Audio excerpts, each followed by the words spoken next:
Hello everyone, स्वागत करता हूं मेरे इस यूट्यूब चैनल रोहित की कक्षा में। तो जैसा कि हम लोगों ने प्रॉमिस करके रखा था यार कल के वीडियो में कि हम लोग 22 तारीख को आपको चॉइस फिलिंग करके खुद पर्सनली मैं दिखाऊंगा एक कैंडिडेट का कि कैसे आपको चॉइस फिलिंग करनी है, कैसे आप ऊपर नीचे फ्लोट कर सकते हो और कितने सारे चॉइसेस रख सकते हो। ठीक है, मैं पहले बता रहा हूं यार, मैं बिल्कुल नहीं इतना खुला प्लेटफॉर्म में ये बता सकता हूं आपको कि आपको कौन सा 1 नंबर पे रखना चाहिए, कौन सा 2 नंबर पे रखना चाहिए आपके रैंक के हिसाब से। वो मैंने पिछले वीडियोस में कुछ समझाने की कोशिश की है, 24 मिनट के जो वीडियो थे। ठीक है, तो आप लोग को मैं दिखा देता हूं कहां जाना है। ठीक है ना, पूरी डिटेल बताएंगे, भले आपको पहले से पता हो चाहे नहीं पता हो, मुझे नहीं पता। मैं बेसिक से शुरुआत करूंगा कि आपने कुछ नहीं किया है। ठीक है, तो हम लोग जाएंगे 3rd नंबर पे। यहां पे आपको जाना है, इसको खोलते ही आपको इस जगह पे आ जाएगा नोटिस और यहां सीट मैट्रिक्स। अगर आपने नहीं देखा है तो अब देख लो। नोटिस हम लोग फिर से दिखा देंगे आपको। मैं पहले बता देता हूं, कुछ चीजें कंफर्म कर देता हूं। 21 तारीख से आपकी कल से स्टार्ट है। हमने बोला था कि हम लोग 22 को करेंगे। यहां पे आपको एक मॉक सीट अलॉटमेंट नाम का चीज दिख रहा है, शायद अगर किसी को क्लियर हो चाहे नहीं हो, मैं बता देता हूं क्या है ये चीज। ये आपको जिस स्टूडेंट ने 21 से लेकर 23 तक शाम 7 बजे तक रजिस्ट्रेशन कर लिया है, चॉइस फिलिंग करके लॉक कर दिया, उसको 28 तारीख को 4 बजे एक मॉक सीट अलॉटमेंट दिखेगी। वो एडमिशन कराने वाली मॉक अलॉटमेंट लेटर नहीं होगी, वो आपको देखने के लिए एक ऐसा, मतलब समझ लो कि आपको एक प्री प्रैक्टिस है या फिर प्री अलॉटमेंट लेटर आपको दिया जा रहा है कि आपने अभी तक में 23 तारीख तक में जिसने भी अपना रजिस्ट्रेशन कर लिया और जिसने चॉइस फिलिंग कर लिया, लॉक कर लिया, उसके हिसाब से आपको एक अलॉटमेंट लेटर देखने को मिलेगा कि आपने जो अभी तक चॉइस फिलिंग किया है वो इस हिसाब से आपको ये कॉलेज अभी मिल रही है। तो मैं आपको बता देता हूं, उसको ओरिजिनल नहीं समझ लेना या फिर ये मत समझ लेना कि 3 तारीख को जो आपको अलॉटमेंट लेटर ओरिजिनल मिलेगी वो भी उसी तरह होगी और वही कॉलेज आपको मिलेगी। नहीं नहीं नहीं नहीं, बिल्कुल नहीं समझना। वो एक रुझान है। चुनाव जानते हो ना, चुनाव में कैसे रुझान आता है, पोलिंग आती है कि इस पार्टी का यहां भी दबदबा चल रहा है, लेकिन वो पलट भी तो सकती है। तो वही चीजें मैं बता रहा हूं। जो 28 तारीख को एक मॉक सीट अलॉटमेंट लेटर आएगी वो उन्हीं तक की आएगी जो जिसने 23 तारीख तक रजिस्ट्रेशन किया है शाम 7 बजे तक। लेकिन रजिस्ट्रेशन तो 30 तारीख तक चल रही है, तो 23 के बाद जो 7 दिनों में जो स्टूडेंट्स रजिस्ट्रेशन करेंगे, हो सकता है कि जो 3 तारीख को आपको आई उसमें जिसको 28 तारीख को सीट मिल रही होगी, हो सकता है 3 तारीख को ना मिल रही हो, और जिसको 28 में मॉक सीट अलॉटमेंट दिख रहा है कि उसको कोई कॉलेज नहीं मिल रहा, हो सकता है 3 तारीख को उसको मिल जाए। तो ये चीजें ऊपर नीचे बिल्कुल हो सकती हैं। तो ये भरोसा ना कर ले कि 28 तारीख को आपको जो मिल रही है वो 3 तारीख को भी देखने मिले। हो सकता है 23 तारीख के बाद से लेके 30 तारीख के बीच में बहुत ऐसे स्टूडेंट हैं जो 24 को रजिस्ट्रेशन करेंगे, 25 को करेंगे, 26, 27, 28, 29, 30 तब तक रजिस्ट्रेशन करेंगे जब तक उनका एंड नहीं हो जाता है। तो उसमें आप समझ लीजिए कि जो 23 तारीख तक किया, बस उन्हीं को 28 तारीख को मॉक सीट अलॉटमेंट दिखेगा कि आपने अभी तक जो चॉइस फिलिंग किया है उस हिसाब से आपको कौन कॉलेज मिल रही है। लेकिन वो 3 तारीख वाले में बहुत बदलाव हो सकती है। ये भरोसा ना करें कि 28 को जो मिल रही है वो 3 को भी मिल जाएगी आपको। तो वो चीजें आप समझ लें। ये हो गई नोटिस जो आपको समझ में आ रही होगी अभी तक में। अब यहां पे जाना है, ठीक है ना, ऑनलाइन बीटेक लॉगिन करना है। ये जब तक में ओपन हो रही है हम देख लेते हैं। 2 तरह के यहां पे आपको इशू देखने को मिल गया, जैसे मैंने बताया 30 तारीख तक चल रही है। तो आप समझ लें जो 28 को मिलेगी गारंटी नहीं कि वो 3 को मिल ही जाए, बहुत बदलाव हो सकता है ऊपर नीचे। और मैंने उस 24 मिनट की वीडियो में ये समझाया है कि अगर आप 1000 के नीचे हो, तो जनरल रैंक की मैं बात कर रहा हूं, 1000 के नीचे हो तो आप you should go for PIT Sindri. आप ऑफकोर्स जा सकते हो, आपकी मर्जी होगी, आपको जो भी ब्रांच ऊपर रखना आप अपने हिसाब से रखो। मैं नहीं बता सकता हूं, मेरी भी प्रॉब्लम को समझो। मैं कैसे खुला प्लेटफॉर्म में आपको डायरेक्टली बता सकता हूं कि इन स्टूडेंट्स को ये रख लेना चाहिए। ठीक है, अगर मैं बता देता हूं तो कम से कम मिनिमम 500 स्टूडेंट भी इस वीडियो को देखते हैं, तो वो 500 स्टूडेंट में अगर 10% भी स्टूडेंट, मतलब 50 स्टूडेंट्स भी रख लेते हैं वही चॉइस फिलिंग जो मैं बता रहा हूं डायरेक्ट एकदम, तो ऑब्वियस है कि जो पीछे वाले बैक स्टूडेंट्स होंगे जिनका रैंक उतना अच्छा नहीं है उनको तो नहीं मिलेगा। तो फिर अगर टॉपर रैंकर वाले रख लेंगे मेरे ही हिसाब से, तो फिर पीछे वालों को मिलेगा नहीं, तो फायदा होगा ही नहीं, चाहे कोई पहले रखे चाहे बाद में रखे। लेकिन अगर वही मैटर को, वही कॉलेजेस को आप लोग वही ब्रांचेस के ऊपर रख लोगे मेरे बताए अनुसार, मान लो बाद में आपको नहीं मिली, तो फिर आप तो मुझे ब्लेम करोगे ना कि आपके बताए हुए पे चले सर और आपके थ्रू मिला ही नहीं। तो मैं उस तरह का रिस्क नहीं ले सकता हूं यार। मैं बस इतना ही बता सकता हूं, 1000 के नीचे हो तो बीआईटी सिंदरी जा सकते हो, आपको जरूर मिल सकता है। और अगर 100-150 कैटेगरी रैंक में आप बिलोंग करते हो तो तब भी आप जा सकते हो, क्योंकि कैटेगरी रैंक की भी सीट्स आप लोगों ने देख ही लिया है। सीट मैट्रिक्स में जाके देख लो, आपको आइडिया मिल ही जाएगा। एससी में या एसटी में 68 सीट्स मिल ही जा रहा है। तो अगर आपका 100, 120 तक भी है तब भी आपको मिलने का चांस है, क्योंकि 10 15 20 स्टूडेंट तो आराम से जो टॉपर रैंकर वाले हैं वो कहीं ना कहीं और दूसरे कॉलेज चले जाएंगे, वो झारखंड में नहीं रुकेंगे। जिनका 90 92 95% डाले तो गारंटी यार उनको तो अच्छा कॉलेज मिला होगा जोसा के काउंसलिंग में, तो वो ऑब्वियस है कि वो निकल जाएंगे, ठीक है ना। अब रुक जाए तो पता नहीं कि क्या उनके मन में रहेगा, ठीक है। अगर कोई भी मेरे ख्याल से बीआईटी मिश्रा या एनआईटी छोड़ के बीआईटी सिंदरी नहीं रुकेगा, तो वो चीजें, इसलिए मैं खुला प्लेटफॉर्म नहीं बता सकता हूं। 1000 से ऊपर सीएमएल रैंक वाले हैं तो आपकी मर्जी होगी, आप बीआईटी सिंदरी जाओ या फिर दूसरे ऑप्शंस में जाओ, जो दूसरे ऑप्शंस का मैंने जिक्र किया है उस बड़ी वीडियो में, जिसमें अब मैंने आपको बताया है कि बीआईटी सिंदरी के बाद कौन सबसे अच्छे ऑप्शंस आपके लिए हो सकते हैं, ठीक है। तो वो मैं खुले नहीं बता सकता हूं कि आपके कौन ब्रांच को 1 2 3 4 पे रखना है। मैं आपको दिखाता हूं कि कैसे कैसे रखना, मैं वो समझा देता हूं, और आप कितना भी ऑप्शंस रखो आपकी मर्जी होगी, ठीक है, वो मैं दिखाता हूं। तो न्यू कैंडिडेट में जाना, बहुत ऐसे स्टूडेंट जो बोल रहे थे मुझे ईमेल का ओटीपी नहीं आ रहा, तो गाइस यहां पे खाली 12 डिजिट अपना एप्लीकेशन नंबर डालो, आपका मोबाइल नंबर और ईमेल आईडी वो अपने आप ले लेगा, क्योंकि आपने रजिस्ट्रेशन पहले से किया हुआ है, ठीक ना। पहले से आपने 500 रुपया देकर रजिस्ट्रेशन किया हुआ है मेरिट लिस्ट में, तो आपका मोबाइल नंबर ईमेल आईडी सब पहले से उनके पास लोडेड है। जैसे ही आप एप्लीकेशन नंबर डालोगे एप्लीकेशन नंबर ले लेगा वो आपका, जैसे वेरीफाई कर लिया, फेच कर लिया डिटेल्स को कि हाँ आप ही रियल कैंडिडेट हो, यहाँ मोबाइल नंबर अपने आप आ जाएगा, ईमेल आईडी अपने आप आ जाएगा, पासवर्ड आप अपने हिसाब से मन के हिसाब से रख लो जो भूलोगे नहीं, आधार नंबर भी अपने आप वो ले लेगा, ठीक है। और जैसे ही मोबाइल नंबर यहाँ आएगा आपका मोबाइल में एक ओटीपी आ जाएगी और एक ईमेल में ओटीपी आएगी। अब बात कर लेते ईमेल की ओटीपी क्यों सबकी छूट जा रही, क्यों सबका ध्यान नहीं जा रहा कि ईमेल का ओटीपी क्यों नहीं आ रहा। गाइस मेरी भी ईमेल का ओटीपी आई है, लेकिन वो मेन होम पेज में नहीं है। जैसे आप जीमेल खोलोगे मेन होम पेज में बहुत किसी का नहीं आ रहा, तो कहां आ रहा है, सोशल या प्रमोशंस वाले सेक्शन में। जब भी आप जीमेल खोलते हो तो दो ऑप्शन साथ में दिखता है, एक सोशल एक प्रमोशंस का, तो प्रमोशंस वाले सेक्शन में ईमेल का ओटीपी घुस रहा है। तो ध्यान रखना, अगर किसी का होम पेज में नहीं आ रहा है तो पैनिक नहीं होना, वो आएगा, ईमेल का ओटीपी आया हुआ है, सबके प्रमोशंस वाले हिस्से में जाएगा, तो वो प्रमोशंस वाला एक बार हिस्सा खोल कर देख लेना, तो आपका आ जाएगा। मैंने रजिस्ट्रेशन कर लिया है, ठीक है, तो मैं एग्जिस्टिंग कैंडिडेट में जाऊंगा, ईमेल यहाँ पे एप्लीकेशन नंबर 12 डिजिट वाला जो है आपका जी मेन एप्लीकेशन नंबर वो डालूंगा, और जो मैंने पासवर्ड रखा है उसके साथ लॉगिन एंड कंटिन्यू करता हूँ, ठीक है। उसके बाद मैं आपको बताता हूँ। अब लॉगिन करने से पहले मैं एक चीज आपको दिखाना चाहता हूँ यार, कोचिंग सेंटर्स का हमारे लाइफ में बहुत इंपॉर्टेंट रोल रहा है, ये सब कोई जानते हो यार। और कैरियर पॉइंट का नाम तो काफी फेमस है धनबाद में यार, ठीक है ना। अगर धनबाद से बिलोंग करते हो तो आप जानते हो कैरियर पॉइंट कितना बड़ा है, ठीक है। और कोचिंग सेंटर जो नीट जेईई एनटीएससी ओलंपियाड और इस कैरियर पॉइंट ने एक नया चीज लॉन्च किया है, क्या, लोकल एरियाज में इन्होंने अपना एक सेंटर दे दिया है। कहां, धनबाद के हरीना एरिया में, हरीना एक जगह का नाम है, वहां पे लोकल एरिया, वहां पे एक ये कोचिंग सेंटर कैरियर पॉइंट का स्टार्ट हुआ है। इसमें सबसे बेस्ट क्या है कि इन्होंने प्री फाउंडेशन और फाउंडेशन कोर्सेज को अलग कर दिया, और पहली बात इन्होंने डिस्टेंस लर्निंग पे इस बार जोर दिया। मतलब अब घर बैठे बैठे भी आप यहां इनरोल कर सकते हो इस कोचिंग सेंटर में, और आपको घर बैठे बैठे आप डिस्टेंस लर्निंग कोर्सेज कर सकते हो। अब आप ये पूछोगे यार कि मैं करियर पॉइंट क्यों कर रहा हूं, क्योंकि करियर पॉइंट का रिकॉर्ड काफी पुराना रहा है यार, और बहुत ही अच्छा है, ठीक है। अब बात करते हैं कि जैसे 500 स्टूडेंट पढ़ते हैं तो क्यों 10 ही 15 20 25 स्टूडेंट का आगे बन पाता है कुछ करियर, जेईई मेन, जे एडवांस, या फिर आपका नीट में या फिर एम्स के एग्जामिनेशन में, क्योंकि गाइज वो खुद भी सेल्फ स्टडी करते हैं।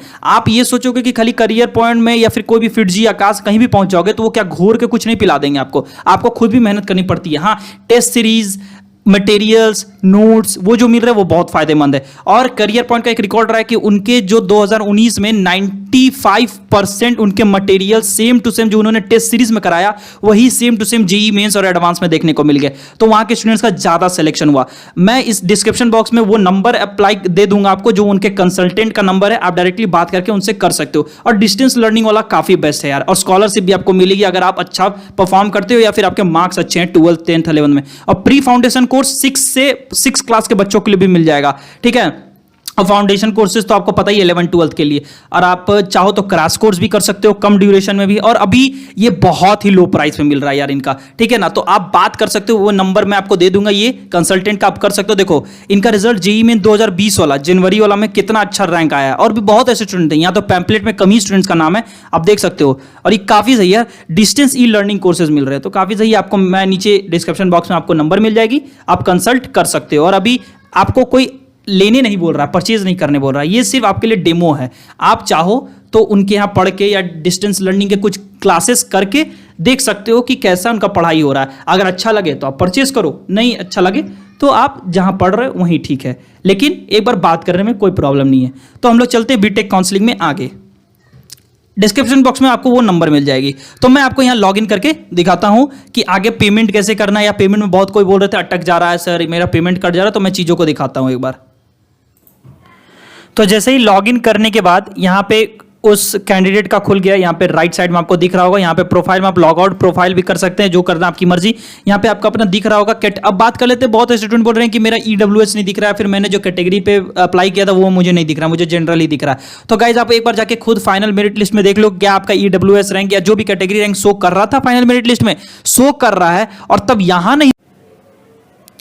लेकिन अगर यहां पे नहीं शो कर रहा है, अगर मान लीजिए फाइनल मेरिट लिस्ट में नहीं शो कर रहा था, ठीक है, फाइनल मेरिट लिस्ट में अगर आपकी रैंक नहीं आई है तो यहां भी आपको जनरल ही देखने को मिलेगा। अगर आपकी फाइनल लिस्ट में कैटेगरी रैंक बनी हुई थी तब यहां नहीं है, तब आप जीसीसीबी को उनकी ईमेल आईडी या फिर फोन नंबर पर मेल करो। अगर आपकी फाइनल मेरिट लिस्ट में जगह ही नहीं थी, कैटेगरी रैंक आपका शो ही नहीं कर रहा था, ईडब्ल्यूएस या कोई भी कैटेगरी रैंक BC1 BC2, तो आप यहाँ जनरल से ही फाइट करोगे। तब यहाँ पे रजिस्ट्रेशन फी में जाना है यार, हमें भी रजिस्ट्रेशन करना ही पड़ेगा। तो मैं रजिस्ट्रेशन करके दिखाता हूँ, ठीक है। वैसे तो मैं पे करके तो दिखाऊंगा नहीं, अपनी डेटास को आपको शो नहीं करूंगा। मैं यहाँ पे जैसे ही ओपन होता है मैं आपको दिखाता हूँ, ठीक है। तो वीडियो को यहाँ पे हम लोग रोकेंगे, पेमेंट करने के बाद मैं चॉइस फिलिंग दिखाता हूँ आपको, ठीक है। तो यहाँ आप देख सकते हैं ये पेमेंट गेटवे है, ठीक है। आप क्रेडिट कार्ड, डेबिट कार्ड, जो जिस तरह से आपको पेमेंट करना करिए। मेरा तो यहाँ साफ साफ दिखा रहा है मर्चेंट नेम JCCB को जा रहा है, और पेमेंट अमाउंट 400, क्योंकि मैं जनरल रैंक का हूँ, ठीक है। UR है, मैं कोई भी कैटेगरी से बिलोंग नहीं करता हूँ, तो मुझे 400 पेमेंट करना है। आप internet banking, cash card, wallet का इस्तेमाल कर सकते हैं, QR और UPI का भी इस्तेमाल कर सकते हो आराम से, ठीक है। तो मैं डेबिट कार्ड से पेमेंट करूंगा, तो मैं पेमेंट करने के बाद आपको दिखाता हूँ, ठीक है। तो यार आप लोगों को दिख रहा है यहाँ पे, your registration is successful, please complete the payment and fill your choice. तो यार मैंने पेमेंट कर दिया। अब मैं पहले बता देता हूँ, पेमेंट करने में तो यार थोड़ा डेबिट कार्ड से दिक्कत हो रहा था, मतलब देख सकते हो 15 मिनट मेरा लग गया, ठीक है ना। मैंने रिकॉर्ड को पॉज किया था और मैंने बोला था मैं पेमेंट करके जस्ट आ रहा हूँ, 15 मिनट लग गया, क्योंकि बैंक का सर्वर थोड़ा डाउन था। तो मैंने UPI से पेमेंट किया, फोन पे से, ठीक है। स्कैन कर लेना था, QR कोड वहाँ बगल में ही दिया हुआ था, ठीक है। जैसे ही आप UPI वाला में जाओगे तो मैंने QR स्कैन किया और आराम से फोन पे में पेमेंट कर दिया। अब चलते हैं ऑप्शन चॉइस डिटेल्स में, कैसे, ठीक है। थोड़ा नेट स्लो है यार, तो अगर थोड़ा सा दिक्कत लगे तो माफ़ कर देना, थोड़ा घूम रहा है, गोल गोल गोल गोल घूम रहा है, ठीक है। अब आते हैं चॉइस फिलिंग फॉर बीटेक। अब देख लो यहाँ पे साफ साफ दिख रहा है, चीज़ों को आप समझ लो। थोड़ा कनेक्टिंग हो रहा है, अभी भी चल रहा है। थोड़ा सा घूमने दीजिए, थोड़ा सा शांत होने दीजिए माहौल को, उसके बाद हम लोग बताएंगे। यहाँ पे जैसे देख सकते हो चॉइस नंबर कितना भी रख सकते हो। इंस्टीट्यूट नेम यहाँ पे चुनना है, मतलब इंस्टीट्यूट नेम यहाँ से चुनना है। ब्रांच आप यहाँ चुनोगे। सीट टाइप मतलब इसलिए आपको दे दिया गया है किस तरह का सीट आपका है, TFW या दूसरा टाइप का। एक्शन, ऐड चॉइस, बहुत सारी चीज़ें हम लोग देखेंगे। यहाँ पे नीचे स्लाइड करने का भी होगा, ज़रूर आगे बढ़ने का भी होगा। तो एक बार ओपन हो जाए पूरा ये होस्ट, तो हम लोग को अच्छा से समझ में आएगा। अभी थोड़ा सा डिले लग रहा है, तो मैं इसे पॉज कर देता हूँ देखने के लिए कि कब ये ओपन होता है, ठीक है। तो यार फाइनली यार इंटरनेट के काफ़ी बड़े ब्लॉकेज के बाद अब ये स्टार्ट हो गई है। तो यहाँ पे ऑप्शन आपको 3 तरह के मिलेंगे। इंस्टीट्यूट टाइप आप जैसे ओपन करते हो, ठीक है।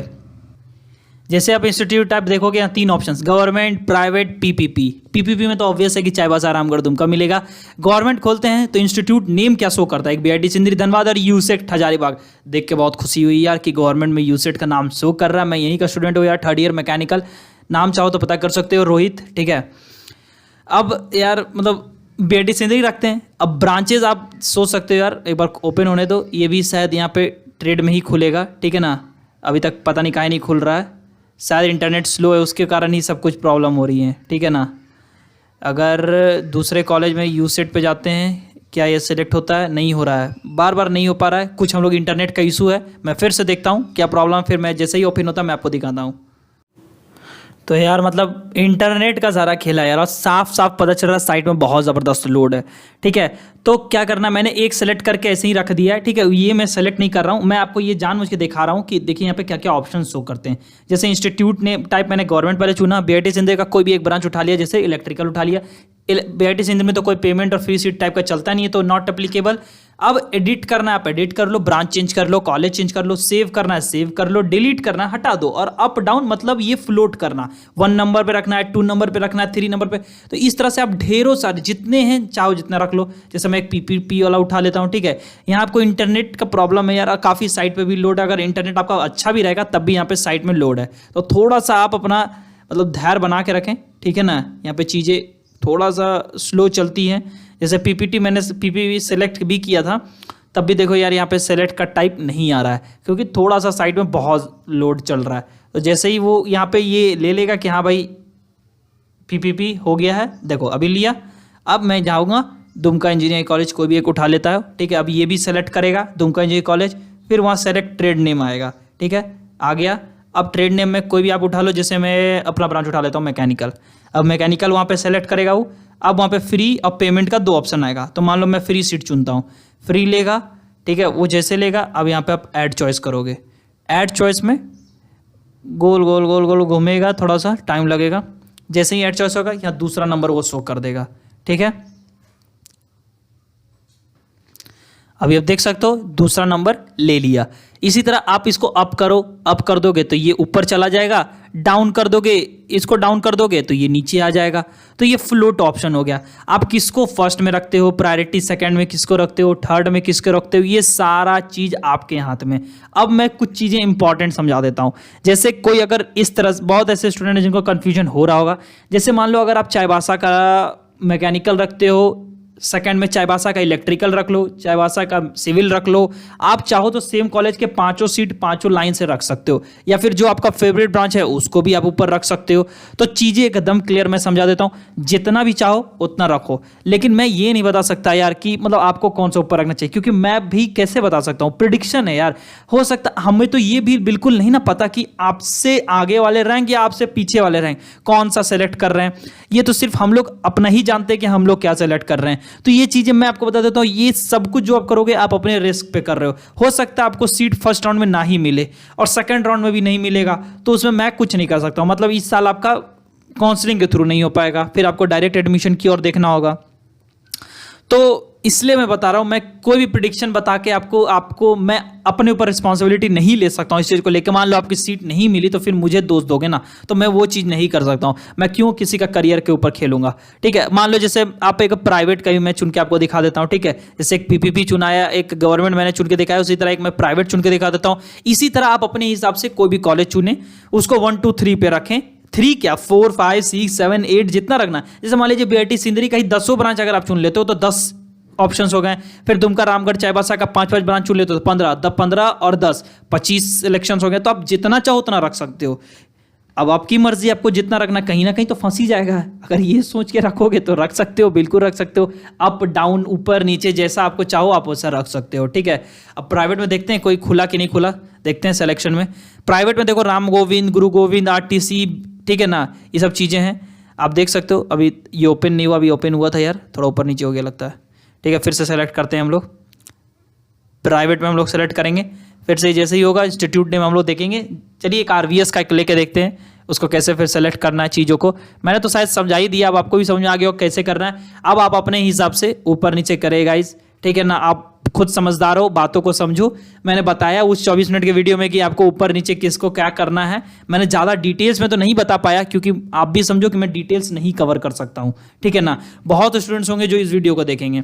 अब मैं सबको ही अगर कम से कम उसमें से 10% लोग भी वही चीज़ कर देंगे ना, तो उन स्टूडेंट्स को नहीं मिलेगा जिन स्टूडेंट्स के हाथ में कुछ आ रहा होगा। अगर वो अपने दम पे प्रेडिक्शन से ले ले तो अच्छी बात है, और जो नहीं ले पाए उसका मैं कुछ नहीं कर सकता हूँ, ठीक है। तो इस वीडियो में इतना ही यार। और फिर मैं बता देता हूँ और चीज़ जो छूट गई। जैसे जितना भी सेलेक्ट करोगे उसके बाद आप यहाँ पे सबमिट ऑप्शन है, सबमिट कर लेना, लॉक हो जाएगा, ठीक है। ये चीज़ें यहाँ पे क्लियर हो जाएंगी। उसके बाद आपको कुछ नहीं करना पड़ेगा, बस चुपचाप से बैठो। 28 तारीख को अपना मॉक सीट अलॉटमेंट देखना तो देखो, नहीं तो अगर आप 23 के बाद भी रजिस्ट्रेशन करते हो तो कोई प्रॉब्लम नहीं है, ठीक है ना। मॉक सीट अलॉटमेंट से कुछ नहीं होने जा रहा है, वो सिर्फ आपको देखने के लिए कि आपने जो अप्लाई किया उसमें कुछ मिल रहा है कि नहीं मिल रहा है। अब ये जरूरी नहीं कि उसमें मिल रहा हो तो वही 3 तारीख को जो फाइनल मॉक अलॉटमेंट लेटर आएगा वो भी सही, मतलब जो आपको मॉक में आया वो फाइनल में आएगा, इसकी कोई गारंटी नहीं है, ठीक है ना। तो चीज़ें बदल भी सकती हैं ऊपर नीचे, क्योंकि 30 तारीख तक रजिस्ट्रेशन है, कोई भी 23 के बाद भी रजिस्ट्रेशन कर सकता है। और मैं तो ऐसा नहीं बोलूँगा कि आप ज़्यादा लेट करो, जितना जल्दी हो उतना जल्दी कर लो, थोड़ा सा टाइम लगेगा, क्या दिक्कत है। तो ये चीज़ें इतनी ही तक थी यार। मेरे ख्याल से मैंने पूरे डिटेल्स में समझा ही दिया आपको कि वीडियो में करना किस तरह, चॉइस फिलिंग क्या करना है, ऊपर नीचे आप अपने हिसाब से रख लो। जिसको अप करना अप करो, जिसको डाउन करना डाउन करो। सेव भी आप यहाँ पे कर लेंगे। सेव मान लीजिए अगर करते हैं हम लोग, ठीक है, तो ये सेलेक्ट हो जाएगा, यहीं पर रुक जाएगा, ठीक है। फिर भी उसको अप डाउन आप कर सकते हो, बिल्कुल कर सकते हो। एडिट का ऑप्शन यहाँ अभी भी है, एडिट में जाओगे तो अभी भी आप कोई भी ब्रांच यहाँ पे फिर से आपको चेंज करने मिल जाएगा, ठीक है। अब जैसे मान लो इसको हम लोग सेलेक्ट करते हैं, यहाँ पे चल जाएंगे। अगर पीपीपी में फिर से चल जाएंगे तो यहाँ पे फिर से इंस्टीट्यूट नेम, फिर से ट्रेड आप चुनो, फिर से सीट टाइप चुनो, फिर यहाँ पे सेव करो, ठीक है। जैसे मान लीजिए यहाँ पे अगर इसको हम लोग सेव करते हैं तो ये BIT सिंदरी यहाँ पे रुक जाएगा। ठीक है, फिर ये अप डाउन करने का फिर भी आपको यहाँ पे ऑप्शन देखने को मिल जाएगा। तो मैं इसको सेव हो रहा है, मैं इसे दिखाता हूँ, जैसे ही सेव हो जाएगा मैं इसे दिखाता हूँ आपको। ठीक है, ये सेव हो चुका है। यहाँ पे आप कोई भी रखो, थर्ड फोर्थ फिफ्थ सिक्स में जो मन चाहे आप जिस तरह की चाहो आप रख सकते हो यार, ये टोटली आपकी मर्जी होगी। तो मेरे ख्याल से मैंने सब कुछ डिटेल में बता दिया है। अगर आपको कोई भी दिक्कत हो यार आप कमेंट करो, कमेंट में बताएंगे। और इंस्टाग्राम पे आप आ सकते हो आराम से, हम वहाँ भी कवर करेंगे आपको। हम हर एक कमेंट देखते हैं और हर एक मैसेजेस को देखते हैं, हम लोग कभी भी इग्नोर नहीं करते किसी भी मैसेज को। ठीक है, हो सकता है आपको हमारी जरूरत पड़ेगी, इसलिए हम लोग कभी इग्नोर नहीं करते, जहाँ तक हो सके हम वहाँ तक रिप्लाई देने की कोशिश करते हैं। तो मिलता हूँ मैं आपसे अगली वीडियो में। ठीक है, अगली वीडियो क्या हो सकती है, मॉक सीट अलॉटमेंट जब आए, या फिर वो वीडियो जिसमें आपको ये बता दूं मैं कि सर्टिफिकेट आपको कौन कौन सी जरूरत है एडमिशन से पहले, ताकि आप पहले ही से बनवा के रेडी रख सको। और D2D वालों के लिए, डिप्लोमा लेटरल एंट्री वालों के लिए अपडेट लेते आएंगे। ठीक है, और जो D2D के टेस्ट सीरीज मैंने दिया था, फर्स्ट टेस्ट सीरीज, उसकी मैं आंसर लाने वाला हूँ। ठीक है, वो मैंने आंसर आपको कल अपलोड आपको वीडियो मिल जाएगी, जिसमें आप आंसर देखो। और मैंने जो प्रॉमिस किया था, जो सबसे हमारे टेस्ट सीरीज में हाईएस्ट मार्क वाले होंगे उनको हम लोग अपने अगले D2D के वीडियो में आने का मौका देंगे, शामिल होने का मौका देंगे। तो मिलता हूँ आपसे अगली वीडियो में, तब तक के लिए अपना ख्याल रखें, सेफ रहें, सुरक्षित रहें। Thank you and best of luck for your choice filling.